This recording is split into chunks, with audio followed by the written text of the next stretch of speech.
দেউতাকে সময় পোৱা নাই, সেইকাৰণে বীৰৰ চুলিখিনি ময়ে কটোৱাওঁগৈ বুলি ওলালোঁ। যিহেতু ওচৰতে চেলুন এখন আছিলেই আৰু ই খুব আমনি কৰিছিল আৰু মই যি টি কৰি ইয়াক হঁহুৱাবলৈ চেষ্টা কৰি আছোঁ।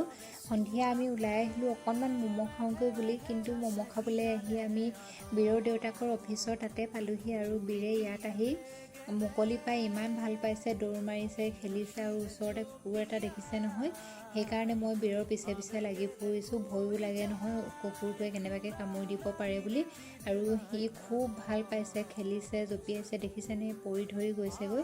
আৰু সন্ধিয়া আমাক থ'বলৈ আহিলে বীৰৰ দেউতাকে, আৰু আহোঁতে মানে আমি ম'ম' লৈ আহিলোঁ, তাতে খোৱা নহ'ল দোকানত, ঘৰতে খামগৈ বুলি। আৰু এওঁ আহি আমাক থ'লে আৰু থৈ গ'লগৈ ডিউটি আছে বুলি, আৰু মই ম'ম' খাবলৈ বহিলোঁ। যিহেতু আমি ইয়াত কোৱাৰ্টাৰতে থাকোঁ, আমি কেইজনে, বীৰ, মই আৰু এওঁ আমি কেইজনী থাকোঁ। আৰু ধুনীয়াকৈ মই বহি লৈছোঁ ম'ম' খাওঁগৈ বুলি, আৰু বীৰেও আহিলেই নহয় এয়া। তাকো অকণমান খুৱাই দিওঁ বুলি ভাবিলোঁ, যিহেতু সি কেতিয়াবা খাবলৈ বিচাৰে, কিন্তু আজি তাৰ খাবলৈ মন নাই, সেইকাৰণে সি নাখালে। ময়ে ধুনীয়াকৈ ম'ম' খাই লৈছোঁ, আৰু চুপো দিছিলে লগত। চুপখিনি খুব টেষ্টি আছিলে, খাবলৈ ভাল আছিলে। মই আজি প্ৰথম সেইখন দোকানত খালোঁ, কিন্তু খুব ভাল লাগিলে খাই। আৰু সেইফালে বীৰে উঠিছে নামিছে এনেকুৱাই কৰি আছে।